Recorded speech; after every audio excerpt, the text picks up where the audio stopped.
there's been a lot of talk over the years about whether this is a union or an association or what it is.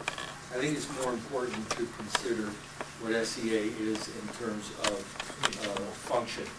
And in terms of function, it's basically what collective bargaining is, by the way, in the employment sense, is it's a system for managing how employers get along with their workers in terms of both compensation, wages, hours, conditions of employment.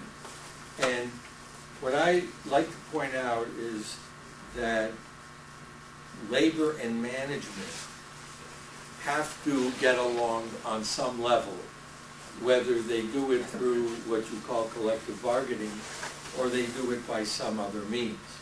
And there are other means. I like to say that we really bargain about everything in our lives, pretty much. If I'm walking down the street in one direction and you're walking the other direction, we better figure out who's going to occupy what part of the sidewalk.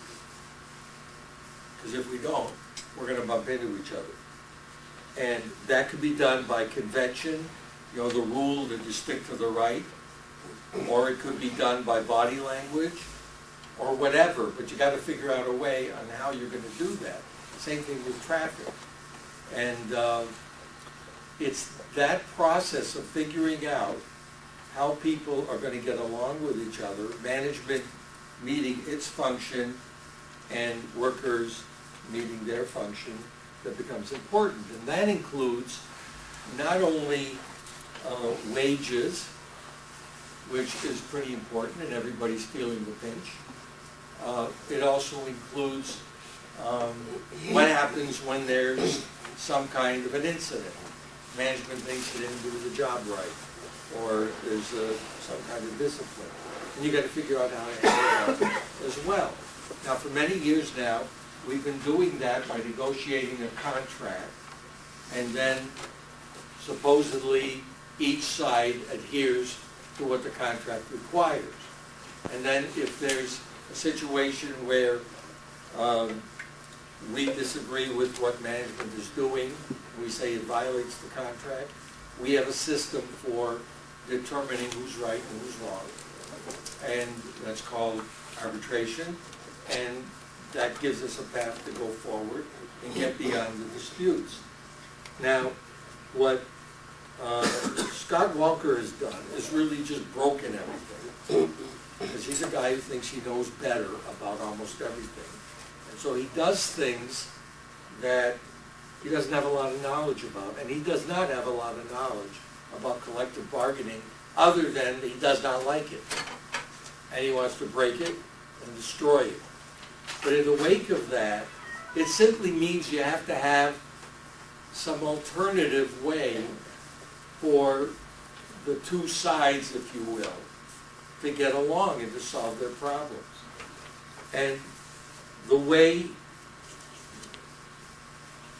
that his regime has decided to go forward is to unilaterally determine everything, which leaves most of you, and most state employees and public employees, in a state of disappointment, upset, and feeling very insecure.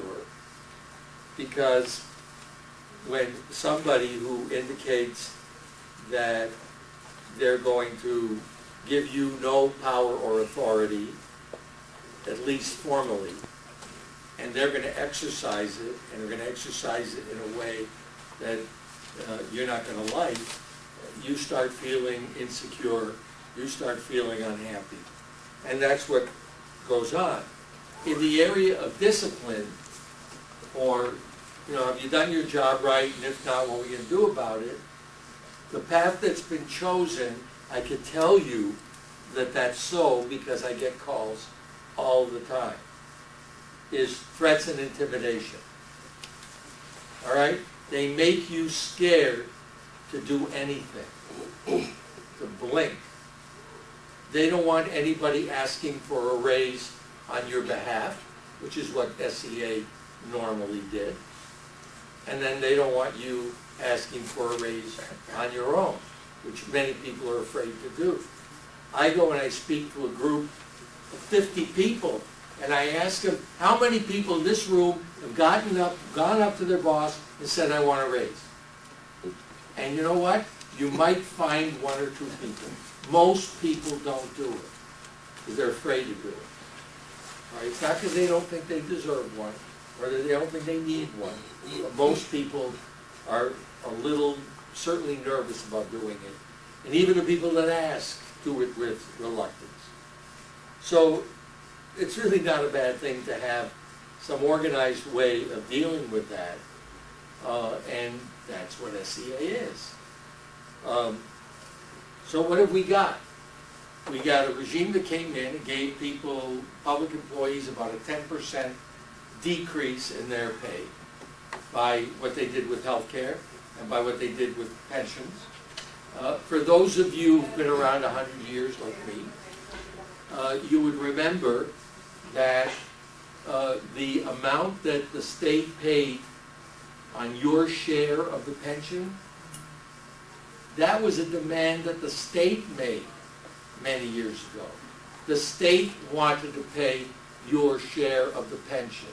And the reason they did is because they first of all, they lowered people's pay to achieve that.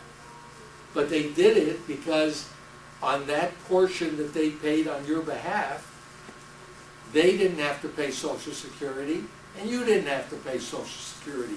So that dollar stretched further. So originally it was in the interest of everybody to have it done that way. And of course, years go by, and they forget what the deal was. They forget that they made the deal. Maybe they don't want to remember.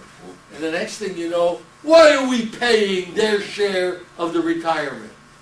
Well, you're paying it because you took their money away to pay it, and that overall that was a good deal.